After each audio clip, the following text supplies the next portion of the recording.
El día de hoy vamos a estar hablando sobre cuánto de la cultura hebrea estamos tomando dentro de la iglesia, si es bíblico, si no es bíblico, porque tenemos que tomar una decisión, o somos judíos, o somos gentiles, o somos iglesia.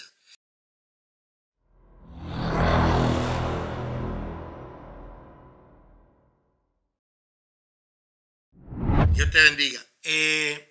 Entrando de una al tema, porque no quiero que se torne esto en algo muy largo. He estado notándolo, he visto en mi iglesia, cuando yo pastoreé por 12 años una iglesia, y he visto cómo poco a poco se introducen las cosas y uno no se da cuenta qué es lo que está pasando, y si uno no tiene cuidado, termina con algo que se convierte en un misticismo y una cosa que no es lo que conviene a la iglesia de Jesucristo. Me explico. Existe un movimiento que quiere introducir aspectos culturales del pueblo de Israel y del Antiguo Testamento dentro del culto cristiano, dentro de la congregación de los santos, como la Biblia lo cataloga, lo denomina en el Nuevo Testamento. Y entre estas cosas está la observancia del sábado como el día de reposo, lo cual quiero hacer una aclaración desde el principio. Estas cosas que yo estoy hablando no es que sean malas hacerlas. El problema está cuando tú las pones de una manera religiosa, y religiosa no es una mala palabra, sino que tú lo pones como si fuera un artículo de fe casi. Es como que si tú no lo haces, tú estás mal, o que si lo haces, vienes con un beneficio adicional a lo que es la salvación y a lo que Dios nos ha dado a través de Cristo. Y yo estoy viendo, por ejemplo, que la observancia del sábado está también las danzas hebreas, que no son hebreas. Cuando nosotros las estudiamos nos damos cuenta que no son hebreas, pero se ha convertido en unas danzas. Entonces empezaron las danzas y las danzas después se tornaron en otra cosa que eran danzas proféticas. Y después le dieron un significado a cada color y después le dieron un significado a cada movimiento. Usted ve, y a cada gesto y a cada cosa que en ocasiones, y esto aquí yo soy abrasivo en la forma en que yo hablo, en ocasiones es una mala imitación de un ballet y ya. Y esa es mi opinión sobre eso. El punto va más allá de que si usted tiene algo como algo artístico dentro de la iglesia, yo eso lo puedo respetar. Ok, pues mira, se canta en la iglesia, se declama, qué sé yo, se pueden hacer obras de teatro en la iglesia, se pueden hacer conciertos, se pueden hacer danzas. Yo no tengo problema con eso. El problema es cuando le incorporamos el culto, y el culto no es lo mismo si no tiene eso. Cuando vemos un montón de gente con unas banderas y le damos un significado místico a eso, creyendo que estamos entrando dentro de lo que era el pueblo de Israel. Nosotros no somos el pueblo de Israel. La distinción es clara en la Biblia. Vamos al aspecto bíblico en cuanto a este punto rapidito.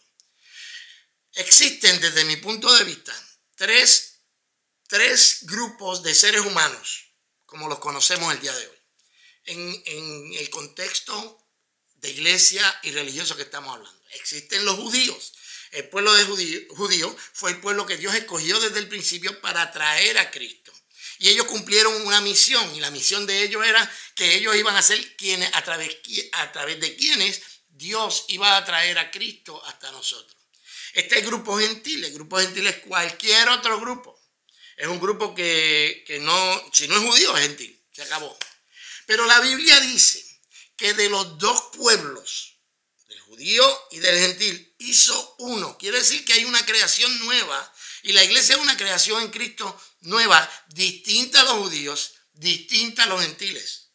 Es una comunidad de fe que ya no tiene que ver con el asunto étnico con la que se juzgaba a la gente en el tiempo pasado. ¿Ok? Es claro, la Biblia es clara y dice: de los dos pueblos hizo uno. Hizo uno. Y es la iglesia de Jesucristo. Ahora bien, nosotros podemos incorporar cosas de la cultura judía. Bueno, es algo que para mí tiene que ver con gusto. Tú lo puedes hacer si te gusta, pero no lo puedes imponer como una regla de fe. O no lo puedes imponer como una regla válida, como un dogma de la iglesia. O sea, tú no puedes decir guardar el sábado esa es la ordenanza de Dios para la iglesia, porque es que nos enseña en todo el Nuevo Testamento. Guardar el sábado nos enseña en todo el Nuevo Testamento. Los apóstoles cuando hablaron, los que verdaderamente trajeron la fe que nos fue dada una vez, ellos nunca hablaron de la imposición del sábado, sino que por el contrario, ellos se reunían los domingos. ¿Usted ve? Tú te quieres reunir sábado y guardar el sábado. Yo no tengo problema con eso. El problema está en creer que tú por guardar el sábado tienes algún tipo de mérito en cuanto a la salvación. El problema con tomar el Antiguo Testamento como la base de nuestra fe es que de la manera en que me lo han explicado a mí, que me lo explicó una persona bien querida para mí, que yo dije, pero ¿y qué ha pasado? ¿De dónde salió esta persona con esto? Es que me dice, bueno, la manera en que yo entiendo la relación con Cristo es que yo voy a hacer todo lo que esté en mi alcance. Todo lo que yo pueda hacer, yo lo voy a hacer para agradar a Dios y para hacer las cosas bien. Y lo que me falte, lo que yo no logre, pues entonces la gracia de Dios es la que, o sea, como que llena la cuota. Yo voy a hacer todo lo que yo pueda, pero si me quedo falto, pues entonces la gracia de Dios llena la cuota. Error. Error, porque nuestra relación con Dios se fundamenta en la gracia, se mantiene en la gracia.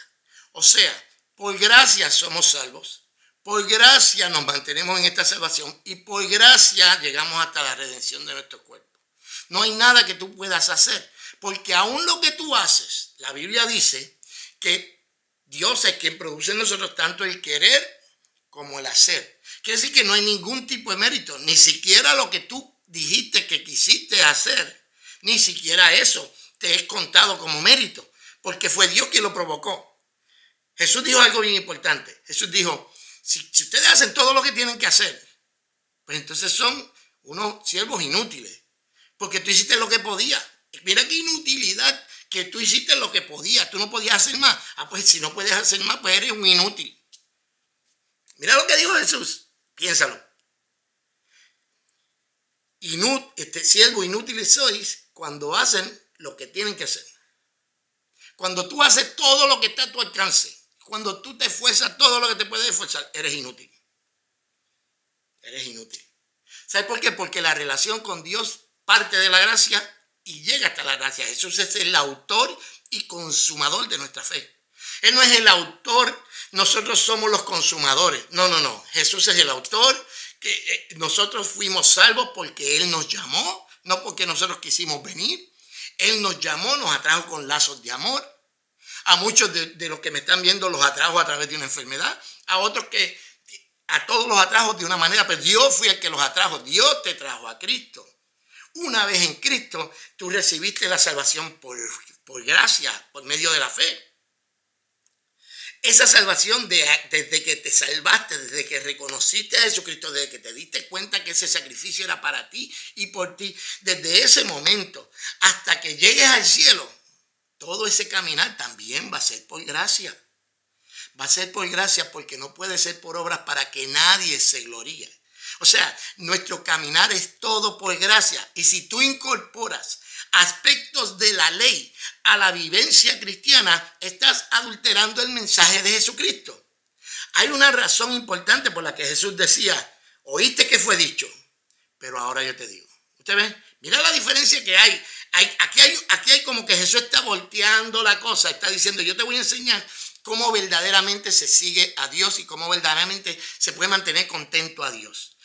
Tú escuchaste la interpretación de la ley que se te dio. Ahora yo te voy a dar la interpretación desde el punto de vista de Dios.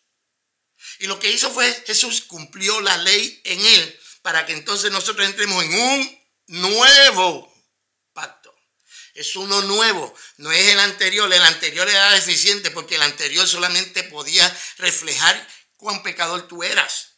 Pero este nuevo pacto en Cristo nos puede santificar y hacernos parecernos al Hijo de Dios. ¿Por qué estoy mezclando estas dos cosas? Primero, porque así es que se empieza. Yo he visto iglesias donde antes de comenzar el culto, alguien va y toca una vaina esa que los cuernos esos, un chofar. ¿Por qué? Porque explícame, ese misticismo, como yo no sé si es espantando demonios, no sé si es que están diciéndole a Dios, mira, ya es hora, vente. O sea, ¿por qué? Si nosotros no somos judíos. Gente usando el talit, ¿por qué? Explícame por qué. Solamente hay unos aspectos muy pocos dentro de la fe cristiana que son simbólicos.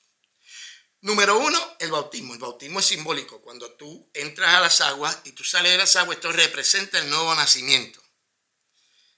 El matrimonio es simbólico en el sentido de que representa la unión de Jesucristo con la iglesia. Por eso es que Dios odia el divorcio. Por eso es que Dios lo odia, porque el divorcio representa mucho. Y el Señor nos dejó la cena del Señor. La cena del Señor se nos dejó como un símbolo y como un acto en memoria de Él, pero es un anuncio de su venida. Aparte de eso, Dios no nos mandó a hacer nada más simbólico. Nada más simbólico. Y cuando vemos estas iglesias y cuando vemos este movimiento, casi todo es simbólico. Las banderas son simbólicas, el chofar es simbólico, hacen unas caratas, hacen unas danzas. La pregunta es, ¿por qué? ¿Entiendes? Y no es que uno esté muy picky, como dicen aquí en Estados Unidos, no que uno esté muy, como que está recogiendo todo lo que se cae. No, no.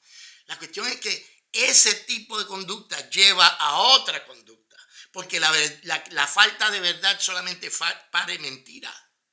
Donde no hay verdad en algo, en una actuación, eventualmente te va a llevar al error, porque no hay verdad en él. Cuando nosotros decimos, estoy haciendo esta danza porque esto es profético, mira, para que Dios rompa la cadena, no va a salir nada bueno de ahí, porque es que no parte de la verdad. Cuando tú dices, yo me pongo el talit porque el talit representa, qué sé yo, y qué, bueno, lo representaba en el Antiguo Testamento, pero aquello era sombra de lo que venía. Ya nosotros tenemos una relación con Dios perfecta. La relación que tenemos, la iglesia tiene una relación con Dios perfecta. Tú y yo tenemos una relación perfecta con Dios. No hay necesidad de adornarla con lo que nosotros podamos hacer o con adoptar de la cultura judía, como si la cultura judía en sí misma fuera más santa que la cultura de cualquier otro país. No lo es. Lo que hacía la cultura de Israel distinta era la ley de Dios que ellos poseían. Y aún la Biblia dice que no todos los que son israelitas son israelitas. No todo el que es descendiente de Abraham es israelita, sino los que son descendientes de Abraham por medio de la fe. Eso es la iglesia. No son los judíos, no son los gentiles. Hay que tener mucho cuidado, porque en ocasiones nosotros hacemos cosas dentro de la iglesia que no necesariamente están violentando las doctrinas fundamentales del evangelio. Pero la pregunta que tú te debes hacer, ¿cuánto error debe ser aceptable? O tú no deberías ambicionar para tu iglesia que cada día se acerquen más a la verdad. Que cada una de mis actividades en la iglesia cada día se acerque más a la verdad. Que mi vida en lo personal cada día yo vaya estudiando y yo me acerque más a la verdad. ¿Tú no crees que ese debería ser el sueño de todo cristiano? Un poco de error no produce verdad. El error hay que erradicarlo. Yo lo erradico en mi vida cada vez que me doy cuenta. Por eso yo llamo a este canal Retando Paradigmas, porque la idea es retar tus paradigmas de tal manera que cuando tú te quedes con lo que quedó después del análisis, tú estés seguro de la fe que tienes. Nada, estaba pensando en eso y decidí compartirlo con ustedes. Este canal está aquí para bendecirte con esto precisamente, retando tu paradigma. El paradigma es el ejemplo que tú tienes, es lo ideal. Y es que nosotros en ocasiones tenemos unas ideas de cómo las cosas deben ser. Tenemos que retar esa idea, retarla a través de diferentes cosas, como nosotros como cristianos, con la palabra de Dios. Esto que yo estoy haciendo en la iglesia se sustenta con la palabra, pero no con la Biblia entera, porque la Biblia entera no aplica a la iglesia. el aspecto moral de la Biblia entera sí aplica a la iglesia. El aspecto, la historia que está dentro del Antiguo Testamento sí aplica a la iglesia en el sentido de enseñanza, pero no ni las costumbres, ni las fiestas del pueblo de Israel, ninguna de esas cosas están ahí para la iglesia. Así que tú tienes que tomar una decisión, o tú eres judío, o tú eres gentil, o tú eres iglesia. Nada, te la dejo ahí para que la pienses.